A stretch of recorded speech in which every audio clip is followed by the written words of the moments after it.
तो आज मैं एक्सप्लेन करने वाला हूँ हाल ही में नेटफ्लिक्स पे रिलीज हुई एक बायोग्राफिकल क्राइम ड्रामा सीरीज। इस सीरीज का नाम है मॉन्स्टर द लाइल एंड एरिक मेनेंडेज स्टोरी। और इस वीडियो में मैं सिर्फ शुरुआत के 5 एपिसोड कवर करने वाला हूँ, बाकी के 4 एपिसोड्स वो पार्ट 2 में आएगा। और इस सीरीज की कहानी हिला देने वाली ट्रू स्टोरी पर बेस्ड है। ये कहानी है 2 भाइयों के बारे में, लाइल और एरिक, जो अमेरिका के कैलिफोर्निया के बेवर्ली हिल्स में रहते थे। और उन लोगों ने 1989 20 अगस्त की रात को अपने ही मॉम डैड जोजे और किटी की बेरहमी से हत्या कर दी। लेकिन आखिर दोनों बेटों ने ऐसा किया क्यों, सारा राज खुलेगा इसी कहानी में। वीडियो स्टार्ट करने से पहले आप लोगों से एक रिक्वेस्ट है कि वीडियो को लाइक कर दे, चैनल को भी सब्सक्राइब कर दे। तो इस कहानी की शुरुआत में हम उन्हीं दोनों भाइयों को देखते हैं जिनका नाम है लाइल और एरिक। लाइल है बड़ा भाई और एरिक है छोटा। लाइल अपने भाई से कहने लगता है कि आगे वो अपना कौन सा बिजनेस खड़ा करना चाहता है। फिर वो ड्राइवर से चिल्लाकर कहता है म्यूजिक को बंद करो, तुम्हें पता नहीं है मुझे ये म्यूजिक नहीं पसंद। वो काफी पागलों की तरह चिल्ला रहा था। एरिक देखता है कि उसका भाई लाइल डैड के शूज पहनकर आया हुआ था। लाइल कहता है कि हाँ, क्योंकि अब उनकी सारी चीजें तो हमारी होने वाली है। और अपने डैड के शूज देखकर एरिक रोने लगता है, लेकिन लाइल उसे कहता है बच्चों की तरह रोना बंद करो। वो उसे संभालता है और वो एरिक से कहता है कि मुझे तुम पर बहुत प्राउड फील हो रहा है और डैड को भी तुम पर बहुत गर्व होगा। इसके बाद वो अपने ही पेरेंट्स के मेमोरियल में पहुंचते हैं और वहां पर बहुत सारी मीडिया जमा होती है, क्योंकि उनके पिता जोजे मेनेंडेज बहुत बड़े आदमी थे। और वहां पर एक बूढ़ा आदमी भी था, पीटर, जो जोजे का मैनेजर था। वो दोनों को अंदर लेकर आता है और दोनों के पेरेंट्स अब मर चुके हैं। लेकिन लाइल को ऐसा देखकर बिल्कुल भी नहीं लगता कि मॉम डैड के जाने पर वो थोड़ा सा भी दुखी था। एरिक स्टेज पर आकर स्पीच देता है और वो कहता है कि जब दोनों भाई छोटे थे तो उसके घर के खिड़की से टकराकर बर्ड्स घायल हो जाते थे, लेकिन उसकी माँ उन पक्षियों को ठीक करके उन्हें दोबारा से आजाद कर देती थी। और वो रोने लगता है। जिसके बाद स्पीच देने के लिए लाइल आता है और वो अपने पिता जोजे मेनेंडेज के बारे में काफी अच्छी बातें करने लगता है कि कैसे वो अपने इंडस्ट्री के कैप्टन थे, अच्छे पति थे, टेनिस कोच थे, एक अच्छे पिता भी थे। फिर वो वादा करता है कि वो अपने पिता के लेगेसी को आगे बढ़ाएगा। और वो अपनी माँ को भी याद करता है, कहता है कि माँ को याद करके सुकून मिलता है। इसके बाद वो अपनी मॉम का फेवरेट गाना बजाता है और एरिक बहुत ही ज्यादा घबराया हुआ था। ये कहानी है 1989 की। कहानी चली जाती है 2 महीने के बाद और देखते हैं न्यूज में बताया जा रहा था कि उन दोनों का मर्डर हुआ था उन्हीं के घर में, लेकिन पुलिस को अब तक कोई भी सुराग नहीं मिला। दोनों भाई अपनी जिंदगी दोबारा पहले की तरह जीने लगते हैं और डिटेक्टिव लेस जोलर इस केस को इन्वेस्टिगेट कर रहे हैं, हर पहलू को देखते हुए। और वो न्यूज में मीडिया से कह रहे होते हैं कि जब तक वो असली कातिल को ढूंढ नहीं लेते तब तक वो लोग रुकेंगे नहीं। एरिक काफी ज्यादा डर गया था और वो अंदर कमरे में जाता है और सोफा को बड़े ही गौर से देखने लगता है और वो खुद को खत्म कर लेने का सोचता है, लेकिन ये तो बस उसका भ्रम था। इसके बाद एरिक डॉक्टर ओजिल को कॉल करता है और उनसे कहता है कि मुझे आपसे मिलना है, मैं आपसे प्राइवेट में मिलना चाहता हूँ। डॉक्टर उसे कहते हैं कि तुम 4 बजे आ जाओ। अब जैसे ही अपॉइंटमेंट के लिए वो निकलता है, उसका भाई अपनी गर्लफ्रेंड जेमी के साथ पहुंच जाता है। एरिक झूठ कहता है कि वो बस ऐसे ही घर के छोटे मोटे सामान खरीदने के लिए जा रहा है। एरिक डॉक्टर से मिलने के लिए पहुंच जाता है। डॉक्टर उसे पूछते हैं तुम्हें कैसा फील हो रहा है, तो वो कहता है वो जीना नहीं चाहता। वो डॉक्टर से कहता है मैं जो भी बोलने वाला हूँ ये रिकॉर्ड तो नहीं होगा ना। डॉक्टर कहते हैं नहीं। वो डॉक्टर से पूछता है क्या हम बाहर जा सकते हैं टहलने के लिए। इसके बाद दोनों बाहर आते हैं। एरिक अपने सपनों के बारे में बताता है, जिसमें वो अपने मॉम डैड का खून होते हुए देखता है और सब कुछ स्लो मोशन में हो रहा था और वो बस खड़ा रहता है। डॉक्टर उससे पूछते हैं आखिर तुम जीना क्यों नहीं चाहते, इससे क्या हासिल होगा। एरिक कुछ नहीं कहता। आज हैलोवीन है और सभी बच्चे लोग ट्रिक और ट्रीट के लिए लाइल के घर पहुंच जाते हैं चॉकलेट लेने के लिए। और एक बच्चा पूछने लगता है कि ये तो वही घर है जहाँ दोनों पेरेंट्स का मर्डर हो गया था, किसी ने गोली मार दिया। लाइल उस लड़के को डराने लगता है और वो लड़का वहां से भाग जाता है। एरिक डॉक्टर से बात करते हुए कह रहा है कि उसके पापा जोजे फिल्म इंडस्ट्री में काम करते थे और मूवी के लिए फाइनेंस को संभालते थे और लोग उसे बहुत मानते भी थे। एरिक अपने डैड के ऊपर एक बुक लिखना चाहता था और कहने लगता है कि कैसे उसके पेरेंट्स हमेशा दोनों भाई पर बहुत ज्यादा स्ट्रिक्ट होते थे, उन दोनों पर चिल्लाते थे। वो रोने लगता है और डॉक्टर के सामने कबूल कर लेता है कि दोनों भाइयों ने मिलकर ही अपने पेरेंट्स को बुरी तरह जान से मार डाला। डॉक्टर शॉक्ड हो जाते हैं और कहते हैं कि अब हमें वापस ऑफिस चलना चाहिए। ऑफिस में आने के बाद एरिक कहता है कि ये सब बताने के बाद वो थोड़ा हल्का महसूस कर रहा है। डॉक्टर उसे कहने लगते हैं कि उस रात जो कुछ भी हुआ मुझे वो सब कुछ बताओ डिटेल में। एरिक पूछता है ये सब आप रिकॉर्ड तो नहीं कर रहे हैं और आप ये सब डिटेल में क्यों जानना चाहते हैं। डॉक्टर उसे कहते हैं तुम क्या फील कर रहे हो उसे जानने के लिए तुम्हें ये सब कुछ डिटेल में बताना पड़ेगा। एरिक कहता है प्लानिंग शुरू हुई थी जब वो एक मूवी देख रहा था बिलियनर बॉयज क्लब और उसमें भी 2 लड़के होते हैं और उनके माँ बाप बहुत अमीर होते हैं और दोनों लड़के मिलकर अपने ही पेरेंट्स को मार डालते हैं। एरिक और लाइल दोनों इस कहानी से रिलेट कर पा रहे थे क्योंकि दोनों की लाइफ कहीं ना कहीं ऐसी ही थी। दोनों भाई इस बारे में बात करते हैं कि अगर वो अपने मॉम डैड को रास्ते से हटा देते हैं तो उन्हें उसके बाद कोई भी कंट्रोल नहीं कर पाएगा। इसलिए उन्होंने एक प्लान बनाया और अपने प्लान को अंजाम देने के लिए उन्होंने संडे के दिन को चुना क्योंकि उस दिन नौकरों की छुट्टी होती है। डॉक्टर उसे पूछते हैं कि आखिर एक मूवी देखने के बाद तुमने अपने पेरेंट्स को मारने का प्लान क्यों बना लिया। डॉक्टर कहने लगते हैं कि हैरानी की बात नहीं है क्योंकि ज्यादातर केसेस में घर वाले ही हत्यारे निकलते हैं। देखने को मिलता है कि उनकी परवरिश अच्छी नहीं हुई या वो अब्यूज के शिकार होते हैं। पैसों को लेकर झगड़ा होना। तुम्हारे डैड दोनों भाइयों पर हुक्म चलाते थे, इस बारे में तो मैं भी जानता हूँ। एक फ्लैशबैक देखते हैं जब एरिक टेनिस टूर्नामेंट के लिए गया हुआ था लेकिन वो वहाँ पर हारने लगता है और उसके पापा पूरे ऑडियंस के सामने एरिक को गाली देने लगते हैं और उसे बहुत बेइज्जत करते हैं। फिर एक और बार डिनर के समय जोजे लाइल के ऊपर बहुत चिल्लाता है और ये सबसे दोनों बच्चे परेशान हो गए थे। डॉक्टर पूछता है कि तो फिर तुमने अपनी मॉम को क्यों मारा। एरिक कहता है क्योंकि डैड के सिवा उन्हें कुछ दिखता ही नहीं। डैड का अफेयर चल रहा था और मॉम एडिक्टेड हो गई थी, वो अपने होश में रहती ही नहीं थी। इसलिए दोनों भाइयों ने सोचा कि उन्हें इस तकलीफ से छुटकारा दिलाना सही होगा। फिर एक और बार ये हुआ कि लाइल जो प्रिंसटन में पढ़ा करता था उसे वहां से निकाल दिया गया था क्योंकि उसने एक आर्टिकल चुराया होता है और इसलिए उसके डैड लाइल पर बहुत चिल्ला रहे थे और दोनों बस नॉन स्टॉप लड़े जा रहे थे। आखिर में उनकी मॉम को भी बीच में आना पड़ा। लाइल एक लड़की से प्यार करता था लेकिन उसकी माँ किटी लड़की की बेइज्जती करने लगती है और जोजे और किटी दोनों कहने लगते हैं कि तुम उस लड़की से शादी नहीं कर सकते, वो हमारे तौर तरीके नहीं सीख पाएगी, जिससे कि लाइल काफी गुस्सा होने लगता है और गुस्से में आकर उसकी माँ लाइल के बाल खींच लेती है जो कि नकली है। इसीलिए लाइल वहां से चला जाता है और ये सब कुछ हैरान होकर एरिक देख रहा था क्योंकि उसे नहीं पता था कि उसके भाई के बाल नकली हैं। वो अपने भाई से मिलने आता है और पूछता है कि आखिर तू ये विग कब से पहन रहा है। तो वो कहता है 3-4 साल हो गए। एरिक उसे पूछता है आखिर तूने मुझे बताया क्यों नहीं। लाइल कहता है क्योंकि मैं नहीं बताना चाहता था, किसी को भी नहीं। एरिक अपने भाई को इस हालत में देखकर पूरी तरह टूट चुका था। अब जो घर में हो रहा था वो कंट्रोल से बाहर था और उसी दिन उन दोनों ने वो मूवी देखी और तभी उनके दिमाग में ये आइडिया आया और उन लोगों ने फैसला किया और इसके बाद वो लोग चले जाते हैं गन खरीदने के लिए। लेकिन गन खरीदने के लिए भी काफी नियम होते हैं, उनके पास लाइसेंस होना चाहिए जो उनके पास है नहीं। और उन्हें बहुत ढूंढने के बाद एक दुकान मिलती है जहां से दोनों भाई बंदूक खरीद लेते हैं। इसके बाद वो अपना एलिबाई सेट करने के लिए दोनों पेरी को फोन करते हैं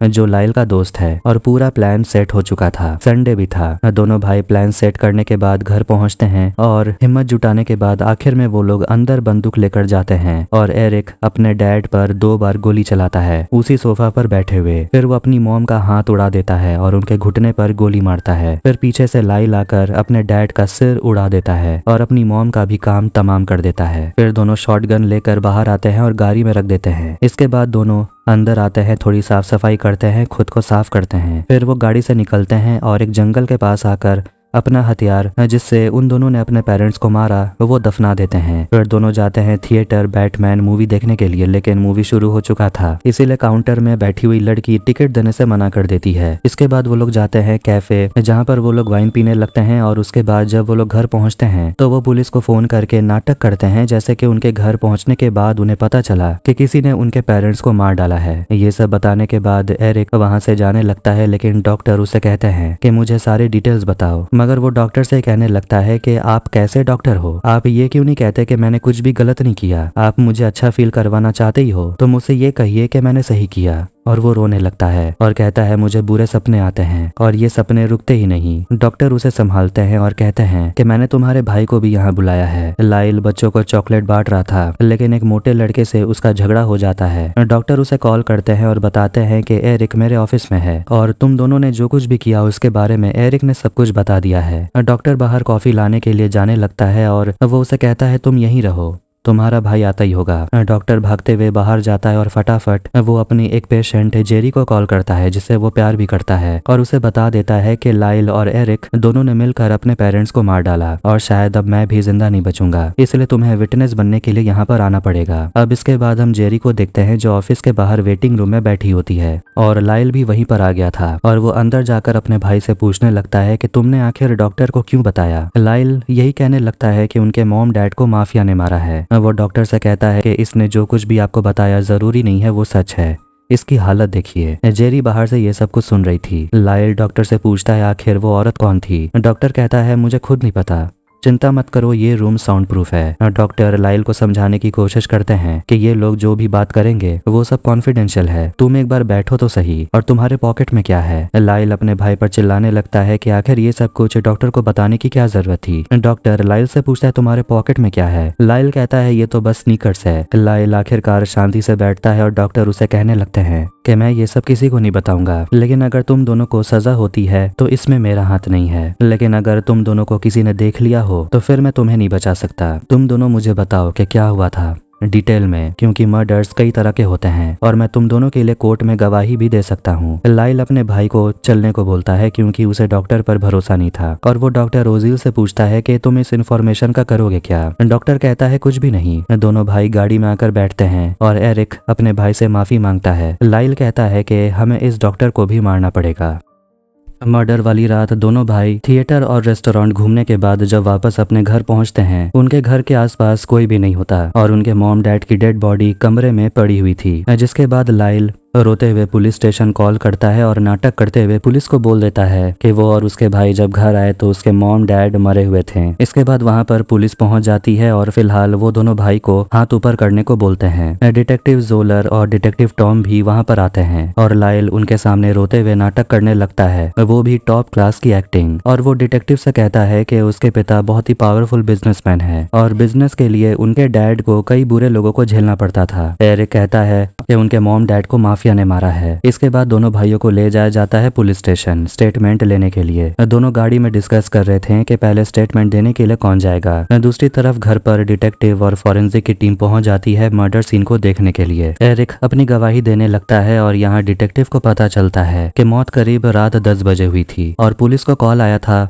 11:47 में। करीब 2 घंटे के बाद लाइल बाहर बैठा हुआ था और वो देखता है कि एक पुलिस की नजर उस पर ही है। एरिक झूठी गवाही देने लगता है, कहता है कि उसके पापा के पीछे माफिया के लोग हमेशा पड़े रहते थे। घर पर डिटेक्टिव देखते हैं कि नीचे गोली के शेल्स भी नहीं पड़े हुए थे और गोली शॉटगन से चलाया गया था, जिस पर डिटेक्टिव को शक होता है कि माफिया कब से शॉटगन चलाने लगे और माफिया तो औरतों को मारते भी नहीं। एरिक स्टेटमेंट देने के बाद बाहर आता है और अपने भाई से मिलता है और उसके बाद लाइल अंदर जाता है और वो कहता है ये जो कुछ भी हुआ उसके वजह उसके डैडी हैं। वो खतरनाक लोगों के साथ कांटेक्ट रखते थे। स्टेटमेंट देने के बाद दोनों भाइयों को छोड़ दिया जाता है। ऑफिसर एंजल उन दोनों भाइयों को घर छोड़ देते हैं और वो शक की नजरों से दोनों भाइयों को देखते ही रहता है। उन दोनों की नजर जाती है उन्हीं के गाड़ी पर जिसे चेक किया जा रहा था। जैसे ही वो लोग गाड़ी के करीब जाते हैं, डिटेक्टिव उन दोनों को घर के अंदर बुलाते हैं चेक करने के लिए कि घर से कोई चीज चोरी तो नहीं हुई, पर वो लोग देखते हैं मॉम की ज्वेलरी सब कुछ वैसी की वैसी थी। लाइल बाथरूम के बहाने बाहर जाता है और टेनिस रैकेट लेने के बहाने गाड़ी के डिक्की में से सारा सामान एक बैग में भर लेता है। खैर, इसके बाद दोनों भाई अपने पापा के ऑफिस जाते हैं जिस कंपनी में जोजे CEO थे और अपने पापा के असिस्टेंट पीटर से वो मिलते हैं। वो बताने लगता है कि लाइफ इंश्योरेंस का पैसा तुम्हें जल्दी मिल जाएगा और तुम्हारे पिता के वसीयत के बारे में मुझे फिलहाल कुछ नहीं पता, लेकिन तुम दोनों के लिए कुछ तो लिखा ही होगा। फ्लैशबैक में देखते हैं जोजे और किटी अपने दोनों बेटों को डांट रहे थे क्योंकि दोनों भाइयों ने चोरी करने की कोशिश की, बावजूद इसके कि उनके पास किसी भी चीज की कमी नहीं है। उनके डैड कहते हैं कि मैं तुम्हारी हर जरूरत पूरी करता हूँ, शायद यही मेरी गलती है, इसलिए मैं तुम्हें अपनी वसीयत से निकालता हूँ। प्रेजेंट में पीटर दोनों भाइयों को बताता है कि इस कंपनी की तरफ से तुम्हें सिक्योरिटी दी जाएगी और बॉडीगार्ड्स भी। लाइल अपने और अपने भाई के लिए 2 गाड़ी मांगता है और असिस्टेंट भी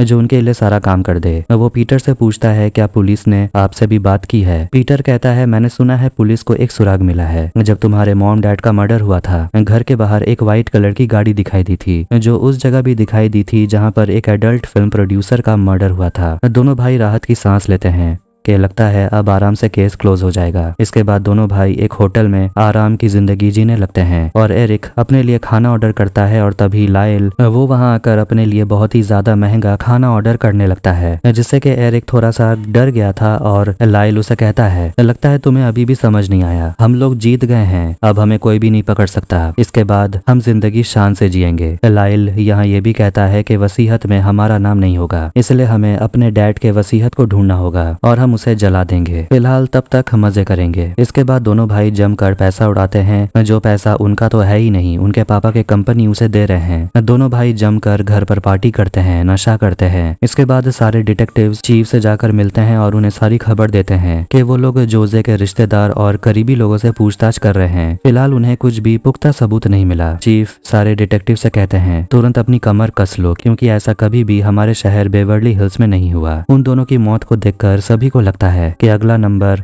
उन लोगों का होगा। शहर में रह रहे लोगों में दहशत है, वो अपने लिए सिक्योरिटी गार्ड रखने लगे हैं, क्योंकि लोगों को अब पुलिस पर भरोसा नहीं है। हम पर प्रेशर बढ़ रहा है। मेनेंडेज केस को सुलझाने के अलावा हमारे पास कोई और चारा नहीं है, वरना हम सब अपनी नौकरी खो देंगे। फैमिली अकाउंटेंट दोनों भाइयों को बताते हैं कि खर्चे कुछ ज्यादा ही हो रहे हैं, लेकिन दोनों भाई कहते हैं कि बचपन से ही हम लोग ऐसे ही लाइफस्टाइल जीते आए हैं, तो हमें इन सब की आदत है। और वसीयत में तो लिखा ही हुआ है कि जोजे के जाने के बाद ये सब कुछ हमारा ही होगा। लेकिन वो कंपनी का आदमी कहता है कि वसीयत हमारे पास तो है नहीं तो हम लोग चेक कर लेते हैं। तुम्हारे डैड ने वसीयत कहीं छुपा के रखा है, जब तक तुम्हारे अंकल नहीं आते तब तक हम वसीयत पढ़ नहीं सकते, और तब तक के लिए तुम्हें अपने खर्चे थोड़े कम करने होंगे। इसके बाद दोनों भाई कैफे में आते हैं। एरिक घबराया हुआ था, क्योंकि वो श्योर है कि वसीयत में उन दोनों का नाम नहीं होगा, मगर लाइल कहता है वसीयत हमारा कुछ नहीं बिगाड़ सकता, और उसे पता है कि वसीयत कहाँ होगी। इसके बाद वो अपने डैड के लॉकर को चेक करते हैं, लेकिन वो लॉकर उनसे खुलता ही नहीं। अगर वो लॉकर को तोड़ देंगे तो पुलिस को शक हो जाएगा दोनों भाइयों पर। इसके बाद एरिक अपने दोस्त बिली को कॉल करता है, जिसके पापा एक लॉयर हैं। इसके बाद वो लोग बिली के पापा से मिलते हैं, और उसके पापा भी कहते हैं कि फिलहाल के लिए तुम इस लॉकर को यहाँ रख कर जाओ, और इस लॉकर को खोलना सिर्फ पुलिस के सामने। लाइल चला जाता है अपनी गर्लफ्रेंड जेमी से मिलने के लिए। एरिक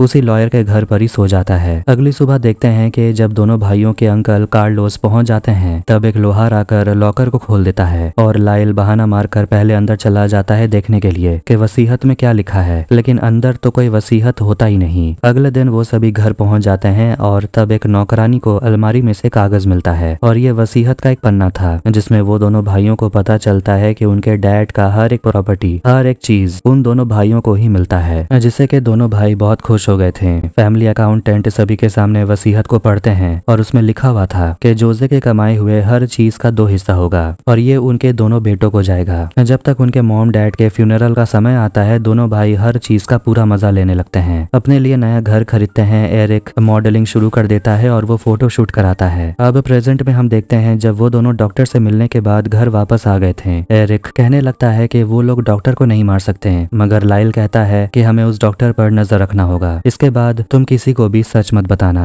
वरना मुझे तुझे मारना पड़ेगा। फिर वो हंसते हुए कहता है अरे मैं मजाक कर रहा था। डॉक्टर अपने जेरी के घर पर आता है और उसे कहने लगता है कि मैंने उन दोनों भाइयों के कन्फेशन को डिपॉजिट बॉक्स में रख कर तुम्हें दे दूंगा। अगर मुझे कुछ भी हो गया तो ये पुलिस को दे देना। मगर जेरी उसे कहती है कि तुम्हें तो अभी पुलिस के पास जाना चाहिए। डॉक्टर ने अपनी पत्नी और अपनी बेटी को शहर से बाहर ले जाने का सोचा है, और सेफ रहने के लिए जेरी भी उनके साथ जाना चाहती थी, क्योंकि वो यहाँ रहेगी तो दोनों भाई मिलकर उसे मार देंगे, क्योंकि लाइल ने उसे देख लिया था। फिर वो रोने लगती है और डॉक्टर से कहने लगती है कि हम लोगों ने जो साथ में जीने मरने की कस्में खाई थी उसका क्या हुआ? दोनों भाई आकर मुझे मार डालेंगे। क्या मेरे लिए तुम अपनी पत्नी को तलाक दोगे? क्या तुम मुझसे प्यार नहीं करते? डॉक्टर उसे कहता है जैसे ये सब कुछ खत्म हो जाएगा मैं अपनी पत्नी को तुम्हारे बारे में बता दूंगा। अब इसके बाद हम डिटेक्टिव्स को देखते हैं जो आपस में बात कर रहे थे कि आखिर जोजे को क्यों मारा गया होगा, और आखिर माफिया ने उन्हें मारा है तो उन्होंने क्यों मारा। लेकिन एक डिटेक्टिव कहता है कि एक बात अजीब है कि फोर्स एंट्री का कोई भी साइन नहीं मिला, ना ही स्ट्रगल का कोई सबूत मिला।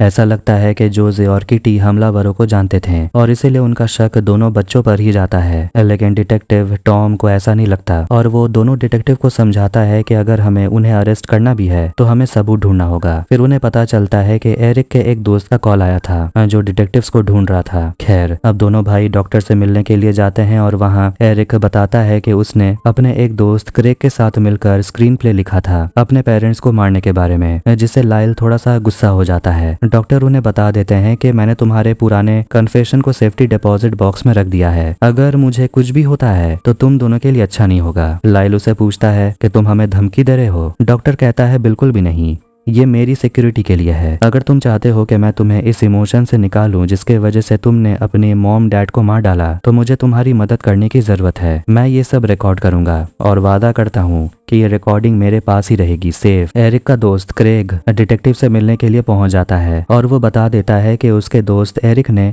इनडायरेक्टली कबूल किया था कि उसी ने अपने पेरेंट्स को मारा है। लास्ट ईयर दोनों एक स्क्रीन प्ले लिख रहे थे जो कि बिलियनियर बॉयज क्लब मूवी से इंस्पायर्ड थी, जिसमें रईस बेटे अपने मॉम डैड को मार डालते हैं। लेकिन तब उसे लग रहा था ये तो बस एक मूवी है, मगर अब जो हो गया है, क्रेग ये बात डिटेक्टिव से छुपा नहीं सकता था। वो डिटेक्टिव से पूछता है क्या आप उन दोनों को अरेस्ट कर लेंगे। डिटेक्टिव कहते हैं कि तुमने जो कहा उतना काफी नहीं है, लेकिन अगर तुम हमारी मदद करना चाहते हो तो तुम एक काम कर सकते हो। इसके बाद हम एरिक को देखते हैं जो अपने दोस्त क्रेग से मिलने के लिए जाता है। दोनों ड्रिंक पर मिलते हैं और एरिक अपने बारे में बताने लगता है कि उसकी लाइफ अच्छी चल रही है, उसकी गर्लफ्रेंड भी है, और ये सब कुछ डिटेक्टिव सुन रहे थे, मतलब कि क्रेग माइक पहना हुआ था। खैर, इसके बाद वो स्क्रीन प्ले की बात उठाता है और कहता है कि हमें उस पर थोड़ा सा काम करना होगा और उसे थोड़ा सा रियल बनाना होगा, क्योंकि वैसे भी तुम्हारे साथ जो हुआ, मगर एरिक इस बारे में बात नहीं करना चाहता। क्रेग उसे पूछता है मगर तुमने तो कहा था कि मॉम डैड को तुमने ही मारा। एरिक गुस्सा हो जाता है और उसे कहता है कि तुम ये सब बात छेड़ना बंद करो। तुम डिटेक्टिव की तरह सवाल क्यों पूछ रहे हो? क्या पुलिस ने तुम्हें बुलाया था पूछताछ के लिए? क्रेग कहता है हाँ, उन्होंने बुलाया था, लेकिन उसने कुछ भी नहीं बताया। एरिक उसे कहता है तुमने सही किया, क्योंकि हम दोनों भाइयों ने मिलकर अपने मॉम डैड को नहीं मारा। डिटेक्टिव को इस सबसे कोई फायदा नहीं होता, क्योंकि एरिक कुछ भी कन्फेस नहीं कर रहा था। डॉक्टर के साथ अगले सेशन में डॉक्टर उसे पूछ रहे होते हैं क्या मॉम को भी मारना तुम्हारा प्लान था? तो वो दोनों डॉक्टर को बताते हैं कि हम लोगों ने प्लान बनाया था, तो हम लोगों ने सोच लिया था कि दोनों को मारना है, और वैसे भी उनकी मॉम पूरी तरह डैड पर डिपेंडेंट थी। डॉक्टर पूछता है क्या तुम लोगों ने इसीलिए तो नहीं मारा क्योंकि अगर तुम्हारी मॉम जिंदा होती तो तुम्हारे डैड की सारी जायदाद तुम्हारी मॉम को चली जाती। वो लोग कहते हैं हम लोगों ने प्रॉपर्टी के लिए अपने पेरेंट्स को नहीं मारा, हमने अपनी माँ को आजाद किया है। खैर, अब इसके बाद वो लोग वहाँ से जाने लगते हैं तो डॉक्टर उसे अपना एक छोटे से बिजनेस का कार्ड देते हैं और कहते हैं कि मैं चाहता हूँ कि तुम इसमें इन्वेस्ट करो और हम लोग बिजनेस पार्टनर बन जाएं। लेकिन वो लोग कार्ड को फेंक कर वहाँ से चले जाते हैं। जेरी कुछ दिन से डॉक्टर्स के घर पर ही रह रही थी उसके परिवार के साथ, लेकिन वो डॉक्टर की बेटी से कुछ ऐसी बात कह देती है कि गुस्से में डॉक्टर जेरी को अपने घर से बाहर जाने को बोलते हैं, क्योंकि जेरी उसकी पत्नी की जगह लेने की कोशिश कर रही थी। जेरी चली जाती है और वो पहुंचती है डिटेक्टिव के पास और उसे कहती है मेरे पास मेनेंडेस केस की बहुत अहम जानकारी है जो आपकी मदद आएगी। कहानी जाती है मार्च 1990 के समय को दिखाते हुए। डॉक्टर को उसकी पत्नी लॉरेल कॉल करती है और उसे तुरंत घर बुलाती है, क्योंकि उसके घर में पुलिस पहुंच चुकी थी। दूसरी तरफ लाइल अपने नए रेस्टोरेंट खोलने के लिए एक नया स्पेस देख रहा होता है कि तभी उसे कॉल आता है और उसे पता चलता है कि डॉक्टर को गिरफ्तार कर लिया गया है और पुलिस को सारे सबूत मिल गए हैं। डॉक्टर जैसे ही घर पहुंचते हैं, डिटेक्टिव उन्हें बताते हैं कि हमारे पास सर्च वारंट है और आपके पास जोजे और किटी मेनेंडेज मर्डर से रिलेटेड टेप्स भी होंगे। और ये सब कुछ के बारे में जेरी डिटेक्टिव को पहले ही बता दी थी। वो डॉक्टर से पूछते हैं आखिर वो टेप्स है कहाँ? लाइल अपने दोस्तों से मिलता है और एक दोस्त ग्लेन को पैसे देता है और उसे कहता है कि अगर मुझे पुलिस अरेस्ट कर लेती है तो मुझे बेल दिलाने में ये पैसे कम आएंगे। और वो काफी गुस्सा हो गया था कि अगर पुलिस को वो टेप्स मिल गए तो वो दोनों बर्बाद हो जाएंगे। मगर टेप्स मिल गए हैं जो डिटेक्टिव सुन रहे थे, और थेरेपी सेशन में दोनों भाइयों ने जो कुछ भी कन्फेस किया, डिटेक्टिव्स को वो सब कुछ पता चल जाता है। लाइल जैसे ही अपने दोस्तों के साथ घर से निकलता है, पुलिस पहुंच जाती है और उसे अरेस्ट कर लेती है। एरिक दूसरी तरफ इजराइल में होता है टेनिस टूर्नामेंट के लिए, और वो भी काफी गुस्से में था क्योंकि उसे लग रहा था पुलिस अब उसे हाथ भी नहीं लगा सकती, लेकिन अब उनका खेल खत्म हो चुका है। जेरी नाम का आदमी उसे समझाता है कि फिलहाल तुम उस देश को छोड़कर यहाँ आ जाओ, क्योंकि अगर तुम वहां अरेस्ट हो गए तो तुम्हें किसी मिडिल ईस्ट के जेल में डाल दिया जाएगा और वहां कैदियों के साथ बहुत बुरा होता है। लाइल को कैद खाने में बंद कर दिया जाता है। दूसरी तरफ एरिक जैसे ही अमेरिका लैंड करता है, उसे तुरंत डिटेक्टिव अरेस्ट कर लेते हैं और उसे भी जेल में डाल दिया जाता है। दोनों भाई अगल बगल वाले सेल में होते हैं और वो दोनों ही सोच रहे होते हैं कि अब वो लोग क्या करेंगे, लोगों को क्या जवाब देंगे। मगर लाइल कहता है अब जो होगा देखा जाएगा। लाइल अपने फैमिली लॉयर रॉबर्ट से बात करता है और उसे समझाता है कि किसी भी तरह उसे यहाँ से निकाल लेने, और उसे हर मिनट बात करने के लिए फोन में एक सिक्का डालना पड़ता है बात कंटिन्यू करने के लिए। लेकिन आखिर में उसके सारे सिक्के खत्म हो जाते हैं और उसकी कोई मदद भी नहीं करता। एरिक सिर्फ दूध पीते रहता है और खाना नहीं खाता, और एक आदमी उसे देखते ही जा रहा था, जिससे कि उसे डर लगने लगता है कि कहीं वो बाद में उसे मार ना दे। नहाते समय दूसरे कैदी लाइल के नकली बाल निकाल लेते हैं और उसे बहुत बेइज्जत करते हैं। एरिक न ठीक से खाता है, सिर्फ दूध पीता है क्योंकि उसे खाने से उल्टी आती है, और वो नहाने भी नहीं जाता, और वो आदमी तो बस उसे हमेशा घूरते ही रहता है। लाइल को उसकी दादी $100 भिजवाती है, वो भी एक नोट, जबकि उसे चिल्लड़ चाहिए था। उसके ऊपर से ये नकली बाल उसे परेशान कर रहा था, क्योंकि इस नकली बाल को चिपकाने के लिए उसके पास ग्लू भी नहीं था। इस बीच एरिक सुनता है कि वो आदमी अकेला नहाना पसंद करता है। इसके बाद हम देखते हैं कि दोनों एक ही साथ नहाने के लिए जाते हैं और दोनों बस एक दूसरे को देखते ही रहते हैं और वो आदमी उसे कहता है हम लोग दोबारा मिलेंगे। फिर वो वहां से चला जाता है। इसके बाद दोनों भाई लॉयर से मिलते हैं और लाइल उसे बताता है कि उसे ग्लू चाहिए अपना बाल चिपकाने के लिए, वो भी अच्छे ब्रांड का, और उसे कई सारे कॉस्मेटिक प्रोडक्ट भी चाहिए।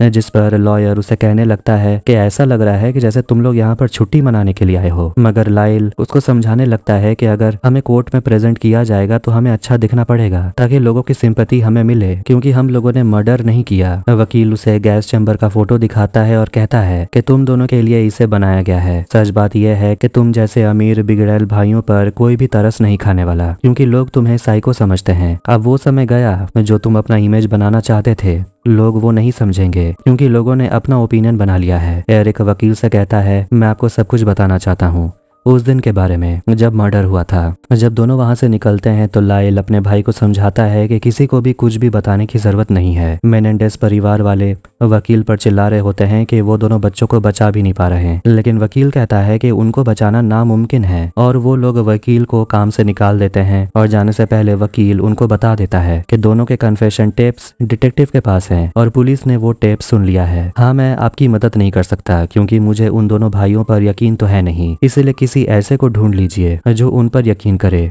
और एक तगड़ी झूठी कहानी बनाइए और आप सभी को बेस्ट ऑफ लक। और वो वकील वहां से चला जाता है। जेल में एरिक उस आदमी के साथ जिम में वक्त बिता रहा था और वो दूसरा आदमी बताने लगता है कि मेरे साथ जो भी हुआ वो बस एक हादसा था और मेरे जेब में पुलिस को गन मिल गई और मुझे जेल में डाल दिया गया। वो लड़का एरिक से पूछता है क्या तुम गे हो, मगर वो बार बार इस बात से नकारते रहता है और वो आदमी उसे समझाता है कि इसमें कोई बुरी बात नहीं है, जो हो खुल के रहो। एरिक कहता है मेरे परिवार में ये सब कुछ अलाउड नहीं है। एरिक के सेल की तलाशी ली जाती है और उसके बिस्तर के नीचे से एक लेटर मिलता है और ये लेटर असली में उसके भाई लाइल का था, जिसमें वो प्लान बना रहा था कि वो किस तरीके से जेल से बाहर निकलेंगे। फिर वो बाहर जाकर अपना प्लास्टिक सर्जरी कराएंगे, अपना हुलिया बदल लेंगे, नया पासपोर्ट, नया डॉक्यूमेंट, सब कुछ बनाकर एक नई जिंदगी जीने लगेंगे। लाइल को पास वाले से दूसरे ब्लॉक में डाल दिया जाता है। अंकल कार्लोस एरिक से बात करते हैं और उसे पूछते हैं कि क्या वहाँ कोई ऐसा कैदी है जिस पर तुम भरोसा कर सकते हो। एरिक कहता है हाँ, एक कैदी है और ये वही आदमी है जिससे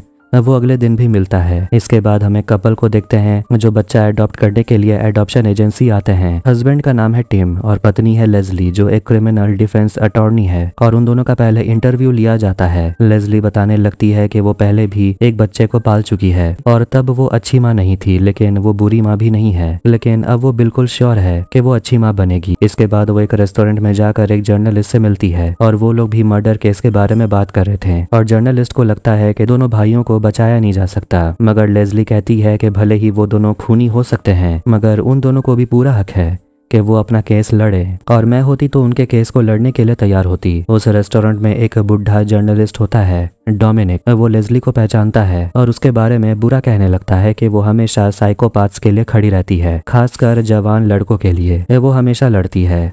लेस्ली जैसी वहां से जाने वाली थी वो डोमिनिक को वहां पर देख लेती है और उन दोनों के बीच नोकझोंक शुरू हो जाती है। लेस्ली को मेनेंडेस परिवार वालों का कॉल आता है और उसे कहा जाता है दोनों खूनी भाइयों का केस लड़ने के लिए और वो काफी ज्यादा एक्साइटेड हो जाती है। वो परिवार वालों से मिलती है और कार्लोस लेस्ली से बात करते हुए पूछते हैं क्या आप दोनों भाइयों को बचा सकती हैं, क्या आप ऐसे केसेस पहले भी लड़ चुकी हैं। तो वो बताने लगती है कि ऐसा केसेस वो पहले भी लड़ चुकी है। एक लड़का था जिसने अपने पिता को मार डाला था, 1st डिग्री मर्डर, और वो लड़का कई सालों तक अपने पिता के किए जाने वाले फिजिकल और मेंटल टॉर्चर को सहता रहा, लेकिन सरकारी वकील ये साबित करना चाहता था कि वो लड़का ही मॉन्स्टर है जिसने प्लानिंग करके अपने पिता को जान से मार डाला। लेकिन मुझे पता था कि जरूर उसने अपने बचाव के लिए अपने पिता को मारा होगा। और जब वो ट्रायल चल रहा था तो पता चला वो लड़का तो असली में विक्टिम था। उस लड़के से मर्डर का चार्ज हट गया और उसे बस 3 साल की सजा हुई। अब परिवार वालों को वो बताती है कि वो सिर्फ एरिक के लिए लड़ेगी, लाइल के लिए किसी दूसरी लॉयर को ढूंढना होगा। और वो ये भी कहती है कि दोनों को जेल में बंद करके रखना ये नाइंसाफी है और मौत की सजा बेबुनियाद है। इसके बाद वो जेल में एरिक से मिलने के लिए जाती है और वो उसे कहने लगती है कि तुमने तो सुना ही होगा कि तुम रईस माँ बाप के बिगड़े हुए औलाद हो और उनके पैसों के लिए तुमने अपने माँ बाप को मार डाला। और देखा जाए तो ये सच भी है, क्योंकि उनके मरने के बाद तुमने जम के अयाशी की है। नई गाड़ी, डिजाइनर कपड़े, रोलेक्स, अपार्टमेंट। गम भुलाने का तरीका थोड़ा कैजुअल था। ऊपर से तुमने बेवकूफी की, तुमने डॉक्टर को सब कुछ बता दिया और उसने सब कुछ रिकॉर्ड भी कर लिया। तुमने सभी को अलग अलग कहानी बताई। तुम दोनों को इतना कॉन्फिडेंस था कि तुम लोग पकड़े नहीं जाओगे। फिर वो लाइल के लेटर के बारे में बात करती है। उसमें लिखा हुआ था कि सिर्फ हम दोनों ही सच जानते हैं, फैमिली के वो पुराने राज जिससे सिर्फ हम दोनों वाकिफ हैं। इसीलिए वो उसे पूछती है कि तुम्हारा बड़ा भाई किस बारे में बात कर रहा था, मगर एरिक कुछ नहीं बताता। लेस्ली उसे कहती है मैंने डॉक्टर विलियम को हायर किया है, वो फॉरेंसिक साइकेट्रिस्ट है, वो तुमसे मिलने आएंगे। एरिक और थेरेपी नहीं लेना चाहता था, मगर वकील उसे समझाती है कि अब मैं तुम्हें रिप्रेजेंट करूंगी और इसीलिए मैं तुम्हें और दोनों भाइयों को गलती करने नहीं दूंगी। डॉक्टर विलियम से बात करते हुए एरिक कबूल कर लेता है कि उसने और उसके भाई ने मिलकर अपने पेरेंट्स का कत्ल किया, लेकिन उसके पीछे एक बहुत बड़ी वजह थी। डॉक्टर लेस्ली को अपने नोट से दिखाती है और उस नोट को पढ़कर लेस्ली को यकीन नहीं हो रहा था। फिर वो एरिक से मिलती है और सच बताने के लिए थैंक यू कहती है और उसे पूछती है कि तुम्हारे भाई लाइल ने तुम्हें सेक्सुअली मोलेस्ट किया। एरिक बताता है कि तब वो बहुत छोटा था, 5 या 6 साल का, जब ये सब कुछ शुरू हुआ। लेकिन इस सब में लाइल की गलती नहीं थी, क्योंकि उनके डैड जोजे भी लाइल को सेक्सुअली मोलेस्ट करते थे। वो अपने बच्चों को बताते थे ऐसे ही योद्धा बनते हैं। लेकिन एक समय ये सब कुछ बंद हो गया और उसके बाद उसके डैड ने ये सब कुछ एरिक के साथ शुरू कर दिया। लेस्ली उसे संभालती है और वो आगे बताता है कि वो ये सब पसंद करने का नाटक करता था, क्योंकि उसे लगता था ये सब जल्दी खत्म हो जाएगा। और वो अपने डैड के खाने में सिनेमन मिलाता था, जिस मतलब के दालचीनी, जिससे कि उसके डैड का सीमेन का टेस्ट अच्छा हो जाए। हे भगवान। और ये सब कुछ सुनकर तो वकील भी अंदर से हिल चुकी थी। एक फ्लैशबैक देखते हैं जहां दोनों भाई एक घर में घुस जाते हैं और वहां से बहुत सारा सामान चोरी कर लेते हैं। प्रेजेंट में लेस्ली और लाइल की लॉयर लाइल से बात कर रही थी और वो पूछती है कि उस चोरी का इल्जाम सुना है तुम्हारे डैड ने एरिक के ऊपर लगा दिया था। लेस्ली उसे पूछती है तुम्हारे भाई ने बहुत कुछ बताया और उसने ये भी बताया कि तुम उसे सेक्सुअली अब्यूज करते थे, तुम्हारे डैड तुम्हारे साथ भी यही करते थे। लाइल घबराने लगता है और पूछता है कि आप मुझे फंसाने की कोशिश कर रही हैं, मगर उसकी वकील उसे समझाती है कि ट्रायल में ये सब कहानी सामने आना जरूरी है। लाइल गुस्से में कहने लगता है कि मेरे डैड बहुत अच्छे इंसान थे और वो हम दोनों से प्यार करते थे, उन्होंने हम दोनों को सबसे बेस्ट दिया है और आप मुझे ये बताना चाहती हैं कि मेरे डैड बुरे थे? मैं ये नहीं मानूंगा। वो चाहते थे कि मैं नंबर 1 बनूं हर चीज में। लाइल टेनिस में नंबर 1 था, लेकिन जब वो कॉलेज के लिए एक बेकार सा आर्टिकल लिखता है तो उसके पापा उसे बहुत मारते हैं और वो कॉलेज में जिस भी लड़कियों को डेट करता था उसके मम्मी पापा उस लड़की की पूरी कुंडली निकाल लेते थे, पता करने के लिए कि वो लड़की कैसी है, अमीर है या गरीब है। अपने डैड के लिखे हुए आर्टिकल के दम पर लाइल को प्रिंसटन में एडमिशन मिल जाता है, जिसके लिए उसके डैड बहुत खुश थे क्योंकि उन्होंने ये आर्टिकल लिखा है। एरिक कहता है पर ये चीटिंग है, लेकिन उसके पापा कहते हैं कि पूरी दुनिया ही चीटिंग करती है, जैसे भी हो तुम्हें जीतना है, बस पकड़े मत जाना। लाल को किसी तरह बड़े कॉलेज में एडमिशन तो मिल गया, लेकिन वो एग्जाम में चीटिंग करता है और वो एक एग्जाम में पकड़ा भी जाता है। जोजे कॉलेज पहुंचता है और प्रिंसिपल से बात करता है और उनको समझाता है कि वो नहीं चाहता कि उसके बेटे को कॉलेज से निकाल दिया जाए, क्योंकि वो सोसाइटी का एक अहम हिस्सा है और वो हर महीने पैसे भी डोनेट करता है। लेकिन फिर भी प्रिंसिपल लाइल को 1 साल के लिए सस्पेंड कर देते हैं। लाइल अपने डैड से माफी मांगता है, मगर उसके डैड चले जाते हैं और कॉलेज के वक्त ही उसके बाल झड़ने लगते हैं। समर वेकेशन के समय लाइल अपने डैड के कंपनी में ट्रेनिंग करने के लिए आता है और उसके डैड बोर्ड मेंबर्स के सामने अपने बेटे की जमकर तारीफ करते हैं, लेकिन वो अपने झड़ते बाल को देखकर परेशान था, इसीलिए वो अपने लिए एक विग खरीदने के लिए जाता है। लाइल इस सब के लिए श्योर नहीं था, लेकिन उसके पापा उसे कहते हैं कि अगर तुम्हें जिंदगी में आगे बढ़ना है तो अच्छा तो दिखना पड़ेगा। लाइल पूछता है क्या अगर मैं नकली बाल नहीं पहनना चाहता? उसके डैड कहते हैं इस बारे में हम घर में बात करेंगे और तुम इसे नहीं उतारोगे। वकील उसे कहती है कि मुझे उस वक्त के बारे में बताओ जब तुमने चोरी की थी और तुम डॉक्टर से मिले थे। देखते हैं कि दोनों भाई एक बहुत बड़ी चोरी करते हैं क्योंकि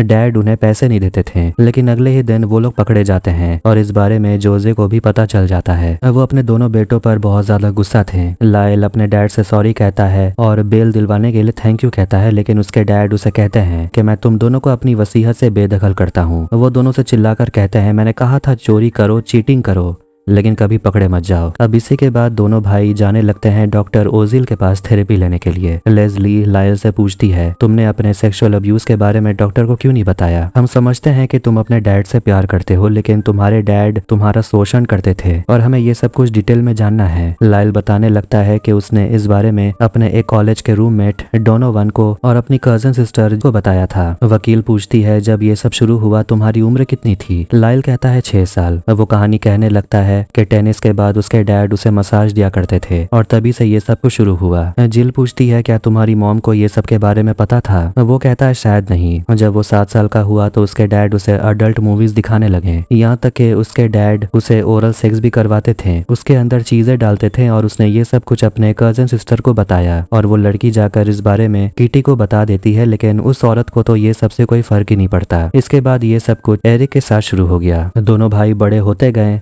लेकिन उनके पापा नहीं रुके। वो कहता है कि उनके पापा उनके साथ रेप करते थे और फिर अपने बेटे के ही कहने पर अचानक वो ये सब बंद कर देते हैं, मगर वो एरिक के साथ नहीं रुके और ये सब कुछ सुनकर वकील हैरान थी। लायल कहने लगता है कि जैसे उसके पापा एरिक के साथ बर्ताव करते थे वो भी एरिक के साथ वैसा ही करने लगा, वरना कौन सा बड़ा भाई अपने छोटे भाई के साथ ऐसा करता है। लायल हिम्मत करके एक दिन अपने पिता को ऊंची आवाज में कह देता है कि वो उन दोनों के साथ ऐसा कुछ भी नहीं करेंगे, उन्हें हाथ भी नहीं लगाएंगे, वरना वो बाहर जाकर सब कुछ सच बता देगा। जोजे खुश हो जाता है कि उसका बच्चा बड़ा हो गया और वो खुद के लिए खड़ा हो रहा है, मगर वो अपने बेटे से कह देता है कि तुम्हें जो करना है करो और मुझे जो करना है वो मैं करूंगा। अब ये सुनकर लायल को लगने लगता है कि उसके पिता उसे और एरिक को मार डालेंगे ताकि घर में जो कुछ भी चल रहा है इस बारे में बाहर सबको पता न चले। इसके बाद हम जर्नलिस्ट डोमिनिक को देखते हैं जिसके घर में एक छोटी सी पार्टी होती है और वो सभी गेस्ट के साथ मेनेंडेज मर्डर केस के बारे में बात कर रहा था और उसे एक बार मौका मिला था उस घर में जाने का और वो अपना एक्सपीरियंस शेयर करने लगता है। कहता है कि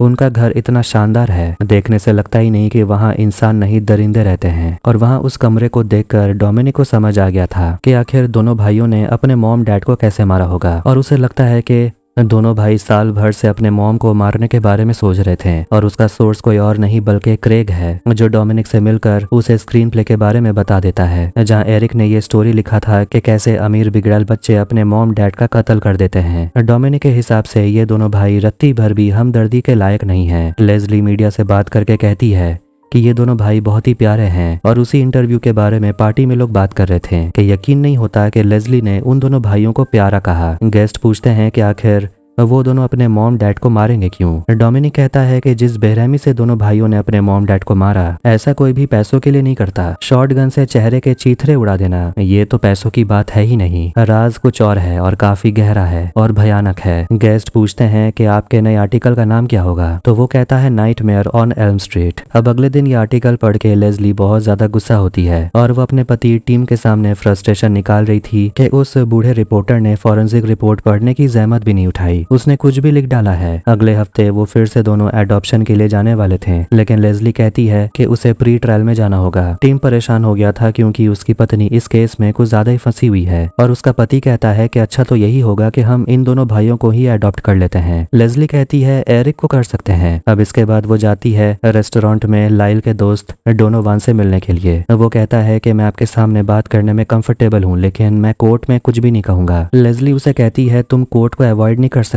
क्योंकि तुम्हारे दोस्त ने तुम्हारे आईडी से ही बंदूक खरीदा था। फिर वो बताने लगता है कि लाइल कॉलेज में कैसा था। वो कहता है कि उसके ऊपर बहुत प्रेशर था उसके पेरेंट्स के वजह से। वो हमेशा लाइल को नंबर 1 होते हुए देखना चाहते थे। लेज़ली उसे पूछती है कि लाइल ने तुमसे अपने डैड के बारे में कुछ भी सीक्रेट शेयर किया। डोनोवान कहने लगता है कि एक दिन लाइल ने बताया था कि उसके डैड का अफेयर चल रहा है और लाइल अपने डैड को मार देना चाहता था, लेकिन उसे लगा उस समय बस लाइल गुस्से में था इसलिए उसने ऐसा कह दिया होगा। और एक दिन जब दोनों चाइनीज रेस्टोरेंट गए हुए थे तभी दोनों एक दूसरे से वादा करते हैं कि अगर उन्हें कुछ भी हो जाए तो वो अपने दोस्त के फैमिली का ख्याल रखेंगे। लाइल उसे पूछता है क्या उसके फैमिली में कोई सीक्रेट है, क्या डोनोवान के साथ बचपन में कुछ हुआ था। डोनोवान बता देता है कि एक फैमिली मेंबर ने बचपन में उसके साथ शोषण किया था और ये बताने के बाद लाइल अपने बारे में बता देता है कि उसके डैड दोनों भाइयों के साथ क्या करते हैं। अब इसके बाद लेज़ली फिर से लाइल से बात करने के लिए जाती है और उसे पूछती है कि उस वीकेंड के बारे में बताओ जब तुम्हें लगा कि तुम्हारी जान खतरे खतरे में है। लाइल बताने लगता है कि उस रात एरिक देर रात घर आया था और तब लाइल सोने के लिए चला गया था। तभी एरिक के कमरे में उसके डैड घुस जाते हैं और उसे डांटने लगते हैं और कहते हैं मैंने कहा था ना ये सब के बारे में किसी को मत बताना, सब कुछ खत्म हो गया। एरिक अपने कमरे के बाहर आता है और उसकी माँ उसे डांटने लगती है, कहती है आखिर तुम्हें क्या हो गया, तुम्हें क्या लगता है ये सब जो हो रहा है मुझे इसके बारे में नहीं पता, मैं ये सब पहले से ही जानती थी। और तब एरिक को एहसास हो जाता है चाहे उसके डैड कुछ भी करे उसकी माँ हमेशा उसके डैड का ही साथ देगी। किटी को बंदूकें बहुत पसंद थी और वो पक्षियों को भगाने के लिए और भिखारियों को दूर करने के लिए बंदूक का इस्तेमाल करती थी। वो एक दिन बंदूक खरीदने गई थी एरिक के साथ। तभी उसकी माँ ने कहा था कि इस बंदूक से किसी को मारने का मन करता है। लाइल देखता है कि उसकी माँ एक और बंदूक खरीदना चाहती थी, एक हैंडगन साइलेंसर के साथ। उसे लगने लगता है कि शायद उसके और उसके भाई की जान खतरे में है, इसलिए दोनों भाई शॉर्ट गन खरीद लेते हैं। फ्राइडे का दिन था और सैटरडे को पूरा परिवार फिशिंग के लिए जाना चाहते थे। किटी टाइम बदल देती है, कहती है सुबह 11 बजे के बजाय हम दोपहर 4 बजे जाएंगे। दोनों भाई सोचने लगते हैं कि आखिर शाम के समय फिशिंग करने कौन जाता है, शायद रात के समय मॉम डैड उन दोनों को मार देंगे और वहीं फेंक देंगे। जब वो लोग फिशिंग के लिए निकलते हैं